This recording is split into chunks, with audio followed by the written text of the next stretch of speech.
The Northern Territory at sunrise is a magical place. Wild, beautiful, daunting, rugged, amazing. And it's even better when a local is showing you around. Sophie and I are up nice and early to spend the day and take in the sights with Rob from Ethical Adventures.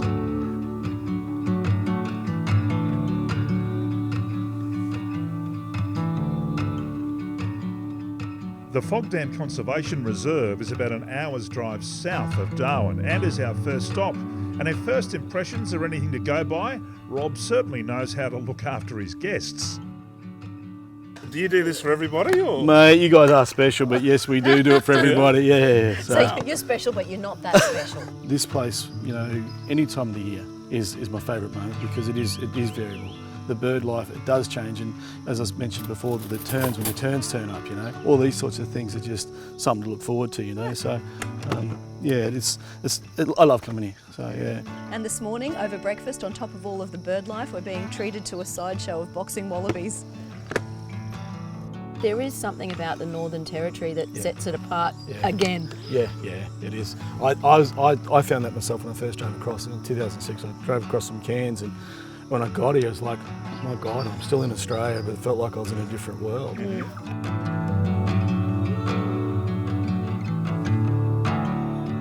This place is off the regular tourist run, and Rob certainly likes it that way. To the east of the dam wall, the floodplain rolls out to the horizon, but it's on the western side that your breath will well and truly be taken away.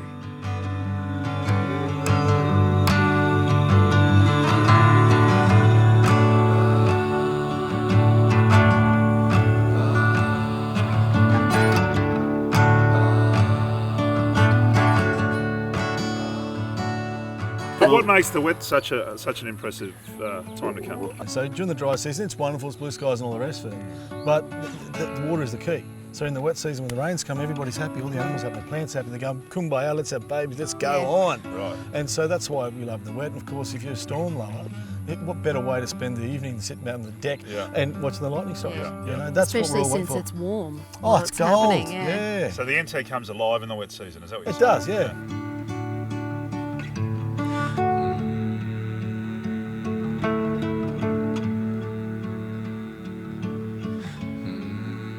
Yeah, no, this is the pod off a lotus lily. So you'll see them, we've just been walking amongst them all morning. And it's one of my favourite little nibbles.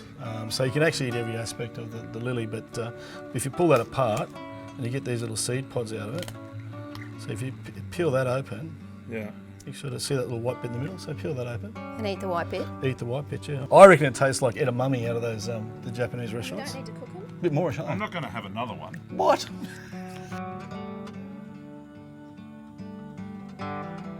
From all of that water, colour and beauty, we head to the rugged rocky plateau that is Litchfield National Park, the next stop on what's already been a fabulous tour so far.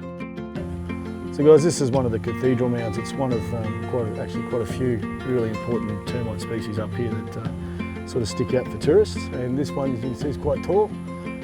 They build them about a metre every 10 years is their construction plan. And at this stage, I still think it's just the one queen, which is quite a feat when you consider that she's probably 60 to 70 years of age and she's punching out babies left, right and centre for all that time, you know. So they're a vital part of the ecology up here. Yeah, they're what they call a keystone species. So, I mean, you look at an archway, there's a stone in that archway, you pull that stone out, the archway will fall down. Yeah. These guys are termites in general are similar in the ecosystem. So basically, they contribute to the water cycle. By the holes and the pores they create, allows a lot more water to get into groundwater. They contribute to the food. So a lot of birds and lizards and whatnot actually have termites as their base food source.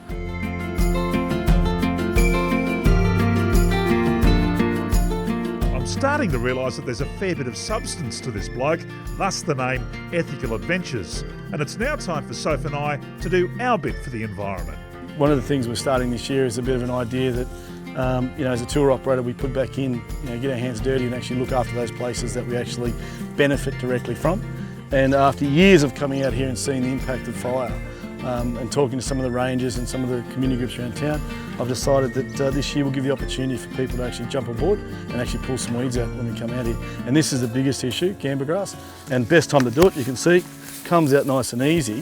There's nothing hard about it. And the practicality looks like this. You might not care that there's grass here, but the grass will grow right up against the trees, and then eventually they'll have to come in and do a little bit of backburning because the grass is so high. And chances are the trees that are giving us shade here as tourists will no longer be able to survive. So it ends up being the full circle benefit to everybody, really.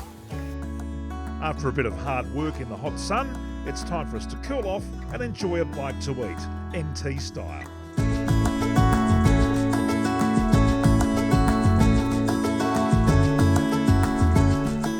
Thanks, Rob. What a gentleman. There is no doubt that this is a tour that tantalises every single one of the senses. Litchfield National Park offers a number of scenic views with magnificent waterfalls to match, and our plan is to get around to at least a couple of them before the afternoon rains arrive.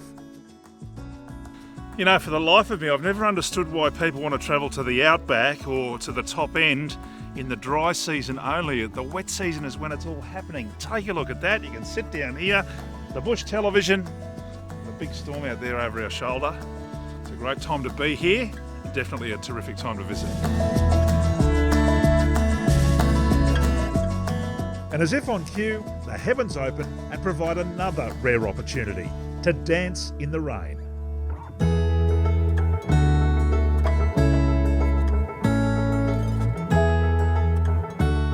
If you'd like to spend a day with Rob and the Ethical Adventures team, head to the Ethical Adventures website. And Qantas has flights from most airports around the country daily.